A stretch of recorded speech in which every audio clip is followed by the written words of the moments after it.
4 states. Americans overseas have already cast their ballots with Election Day just a week away. I'm Tina Krause in London with what impact expats may have on the outcome. And we look at the toll gun violence has taken on the LGBTQ community. The 4 states' most watched news starts now. Voters come out in record numbers a full week before Election Day. This is KOAM News at Noon. I'm Tanya Bach. Topping our first 7 minutes. Both candidates are out on the campaign trail today with just 1 week to go until Election Day. President Trump will be heading to Midwestern states like Michigan, Wisconsin, and Nebraska, while Joe Biden holds 2 events in Georgia, a state that has not voted a Democratic president since 1992. Now, locally, a record number of voters are already weighing in. In Jasper County, they've received more than 3,000 mail-in absentee ballots. More than 4,000 people have voted absentee in person. And in Crawford County, there's been more than 3,000 mail-in ballots cast, with around 500 people voting in person. Officials in both counties expect to far surpass the voter turnout of the 2016 presidential election. With just a week to go until Election Day, most Americans overseas have already voted. Nearly 3 million U.S. citizens living abroad are eligible to cast ballots. CBS's Tina Krause is in London with how their votes could affect the outcome. These days, one story dominates the interest of many Americans living overseas. Henry Gawanter's backyard in Britain is covered in red, white, and blue for the big event. I love my American flags. I have a big one that I was going to put out too, but my British wife felt that would be excessive. He says this year's divisive presidential election reminds him of what his mother always told him. She said, everybody loves to complain, and if you don't vote, you can't complain. This envelope needs to be sealed. Poll watchers say they're already seeing signs of a massive turnout from expats. Our sentiment is that in regards to 2016, it will probably be about double. In the last presidential race, overseas voters watched the results come in at election night parties across the UK. But with COVID causing pubs to close early, Americans here will have to watch the outcome at home. While many voters have sent their ballots by mail, it's done. Now I just wait. Some Americans in London aren't taking any chances with the Postal Service, instead choosing to drive their ballots to a special mailbox at the U.S. Embassy. This felt like a more secure way for me to make sure that my voice was heard. Voices that could be decisive in battleground states when the final votes are counted. Tina Krause, CBS News, London. Americans can even cast ballots when they're away from Earth. Most U.S. astronauts live in Houston, and Texas law allows them to vote from space using secure electronic ballots. Well, it's not even 2 days in with this cold weather, but I'm already voting for warmer temps. Michael Hislop joins us with the first look at the forecast. It's going to get here tomorrow. But I'll tell you what, we're still locked in for an early afternoon of the freezing rain, the freezing drizzle, and even some snow up to the far northwest. Let's go ahead and jump to the Skywatch storm tracker. I guess if there's any positive about this, is that we were able to lift our winter weather advisories that were all encompassing on the 4 states earlier, and that's because a whole lot of rain intruded through northeast Oklahoma into southwest Missouri, but certainly in southeast Kansas. We need to pay attention to Highway 400, Highway 160, and also Highway 69 on the northern portion as you head toward Kansas City, because that pink indicates that freezing drizzle right there. And so we're going to have slick spots on elevated surfaces. Now, here's an idea of the winter weather advisories that still remain in purple. Like I said, lifted along the right side of our map. But then you'll notice 3 of our highlighted counties are in the midst of an ice storm warning. Got Elk, Chautauqua, and Washington County down there, and that lasts all the way until 3 o'clock this afternoon. So I need everybody to be very, very wary out to the west and to the south. Now, along 44, that's going to stay as rain for the duration of the day. Not going to have to worry about 44 really causing any problem areas, at least as far as our viewers go. For the Freeman Hill System Sky Camera in Joplin, 34 degrees. So we have bumped up a little bit from the freezing point that we hovered at all morning long. But still, at the same point in time, extremely cold out there. And you'll notice those areas that I was talking about, say Independence, Neodesha, Sedan, for instance, all sitting still below the freezing mark. Now, as we progress into the evening hours, we're going to have a complete flip of direction for our precipitation. Everything's pretty much almost going to come to a stop and then work from south to north. And once that begins to happen, it not only brings us warmer temperatures, but it means everything stays as rain. Tanya, here's a downfall about that. Coming up here in just a little bit, we're going to see what happens after we lift our winter weather advisories and our ice storm warnings. Guess what's going to happen as soon as those expire? Flood watches immediately going into effect for tomorrow. We'll break that down when I see you in a bit. All right, lot to talk about. Thanks, Michael. In Nation Watch, a deadly police shooting that was caught on camera leads to anger and violence in Philadelphia overnight. The unrest followed the daytime killing of a man who walked toward two officers, allegedly carrying a large knife. Hundreds of protesters clashed with police for hours. The local CBS station reports 30 officers injured, mostly by rocks and other objects thrown at them. More than 30 people were arrested. California can expect another day of severe fire danger. More strong winds are likely to whip up a pair of fast-moving wildfires south of Los Angeles. They've already forced more than 90,000 people to leave their homes. Amy Coney Barrett has taken the first of two oaths to become the next Supreme Court justice. Barrett was formally sworn in Tuesday as the Supreme Court's 9th justice. Her oath administered in private by Chief Justice John Roberts. It happened outdoors at the White House last night, a month after Barrett's nomination announcement. That's a look at today's top stories and weather in our first 7 minutes. Up next on KOAM News at noon, gun rights and safety. I'm Danya Backus with a look at the right to bear arms. Why some in the LGBTQ community say they need guns for protection. And later, love carrot cake? Well, how about carrot pancakes? That's what's on the menu in the Mr. Food Test Kitchen. From the 2016 Pulse shooting to anti-trans violence, gun violence has taken a toll on the LGBTQ community. For some, it means the need to arm themselves for protection, while others are fighting for gun safety laws.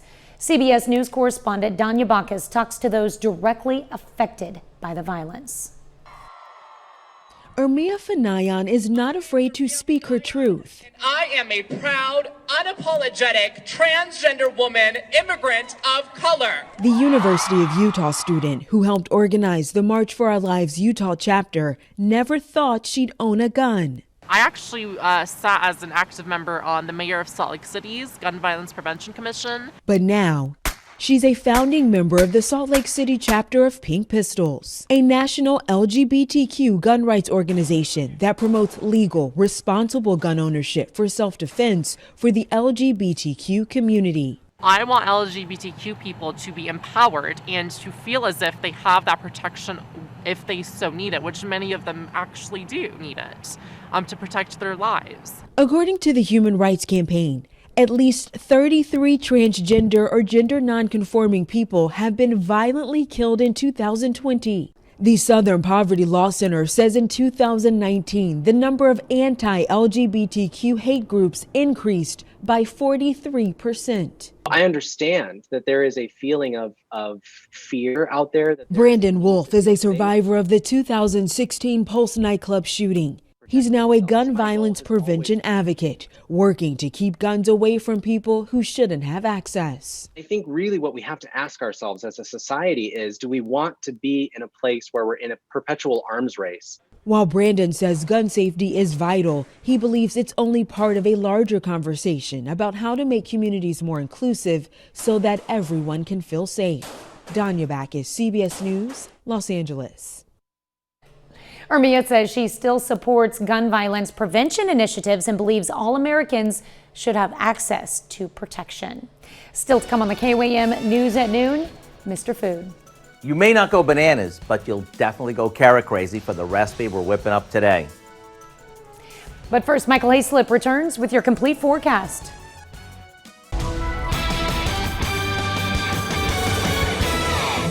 Got a little lucky for some of you in the morning commute as we carved out a little niche of dry weather here before everything rolled through Oklahoma and fed us what we're going to have as far as an afternoon, a little bit of a early evening mess as we see the light freezing rain. At times it'll come down at a pretty good clip. Big factor is the temperatures hovering right at the freezing mark, if not below. Now, everything on the other side of that line has just been some pretty good downpours every now and then. It'll pop up. We got another one that's coming out of Tulsa right there, but it's been constant, it's been steady, and that cold rain is going to persist all day. Let's talk about some storm reports that we picked up earlier.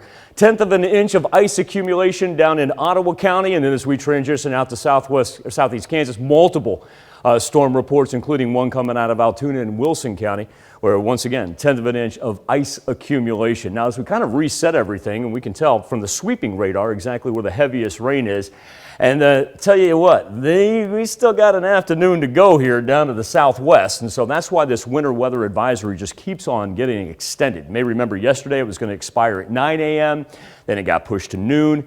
Now it's for 3 o'clock for our counties there in purple. It was lifted for the bordering counties along the Kansas-Missouri state line and everything throughout southwest Missouri, but still remains here for the afternoon. And then for those 3 counties, you actually have an ice storm warning. So be particularly careful as you push off to the south and to the west. This is our 32-degree line, and that gives you a great idea right there of why everything down to the south has been able to stay as rain, as our temperatures right now sit right at, if not just a skosh above the freezing point, but still below where we're picking up the pink on the Skywatch storm tracker.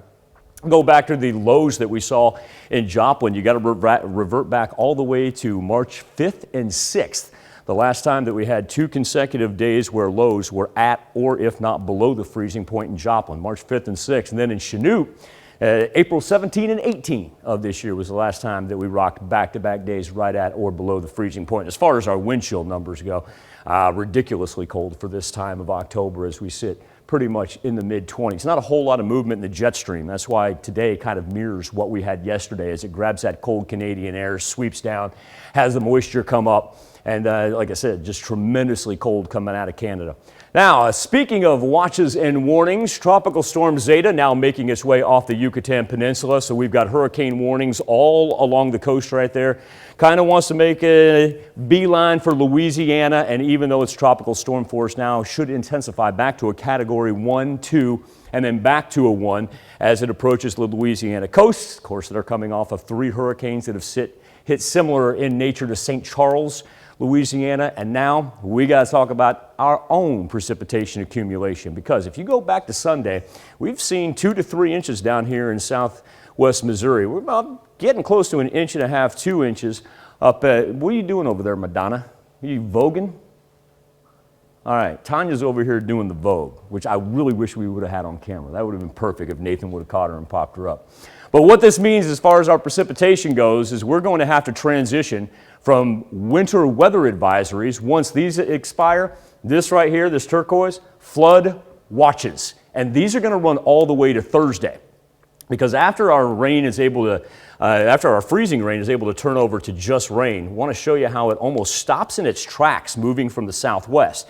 And it wants to gather up down here for tonight and then push south to north all the way through Wednesday. It's going to be a soaker of a Wednesday. Look at that right there. It just keeps on coming at us. Almost stops when it gets to KC. But I tell you what, that doesn't spare us from the flood watches. We begin to clear off then on Thursday. And the nice thing is, I guess, overnight, at least our temperatures are not close to freezing. But we need to be prepared for the transition from slick roads to flooded rivers. There's a lot going on there right now. You got to just be safe when you hit the roads. Yeah, like I said, at least it will be rain, but then we got to start talking about low-lying bridges and whatnot. We go from elevated surfaces freezing to low-lying bridges possibly flooded by the time we talk about Wednesday. You know, and another thing that we had a little newsroom discussion that was brought up this morning. This is the time of year when the temperatures drop that you need to check the tire pressure in your vehicles, because most likely it's going to go down. You might need to put a little air in there. Why? Do my tires look bad? No. It felt like a shot across the bow right there. No, it was just... That's exactly what that... Our assignment editor, Stephanie Marsh, she was helping out a lady at the store the other day. Felt like you were like, day, Michael, you need to go to the parking lot and check your tires. It's just a reminder, like, you may need to check your tires. You don't and want your to hit pets. the road with... Don't forget about the pets. Always check your pets, yes. Love your pets. Thank you, Michael. We take this time to honor today's four-state hero, Private Leroy Hatley in the U.S. Army. The soldier from Humboldt, Kansas, joined the 9th Kansas Cavalry during the Civil War. To Private Leroy Hatley, we thank you, our four-state hero. You can eat carrots raw, and you can use them in soups and even desserts. Believe me, I love carrot cake. Today, Howard shows us a version that's a bit unexpected. We're making crazy carrot pancakes in the Mr. Food Test Kitchen. Carrots are one of those vegetables that we seem to take for granted. I think it's because they've always been so plentiful. They're so reasonable, and are they ever versatile? I mean, just think of all the dishes that have carrots in them. Everything from fill-you-up soups to hearty roasts. After all, what's a salad bar without a good carrot salad? Or a dessert table without a big piece of carrot cake slathered with cream cheese frosting? But the star today is a dish that we would probably never expect to find carrots in, our pancakes. All we do is mix together a generous amount of shredded carrots, a bit of finely chopped onion, some eggs, oil, and flour to bind everything together. Now, to give this its big flavor, we add in some grated Parmesan cheese and a handful of seasonings along with a bit of baking powder, which helps these puff up. Once this is mixed, we'll spoon it onto a hot griddle or skillet and cook them just like we would any other pancake for a few minutes on each side. These are more of a side dish kind of pancake than they are for breakfast, which makes them a welcome addition to any meal. I do hope you'll go online and get the recipe for our crazy carrot pancakes. And if you're thinking, why do we call these crazy? It's because they're crazy easy, crazy good, and I haven't met a person who isn't crazy about them. I'm Howard in the Mr. Food Test Kitchen, where today we found a crazy new way for you to say, ooh, it's so good. You can find this recipe along with a lot more good food from the Mr. Food Test Kitchen online. Just go to our website at KOAMnewsnow.com. Here's a look at our four-state market prices.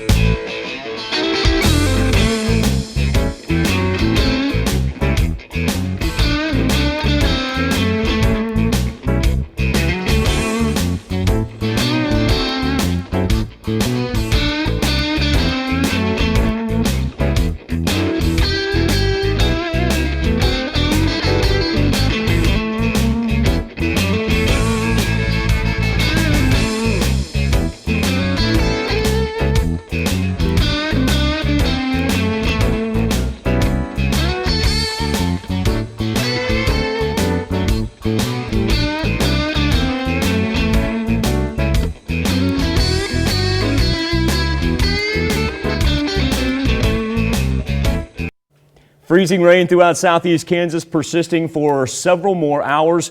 Winter weather advisory finally expiring at 3 o'clock. And then we turn our attention to tonight and tomorrow filled with rain and flooding concerns. Now let's check in with Dow with a look at what's coming up tonight at 5. Yeah, Michael, tonight at 5, Americans are doing their holiday shopping earlier and doing more of it online because of the pandemic. But that shift to the web is taking a toll on small businesses that depend on foot traffic. And we look at another potential problem, shipping delays. Plus, we'll take a look at why the Joplin School District is handling a purchase request for Chromebooks for College Heights Christian School.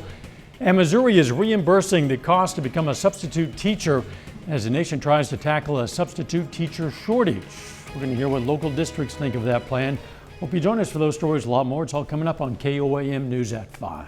All right, thanks, Dow. Thanks for joining us for KOAM News at Noon. We'll see you right back here at 5 o'clock.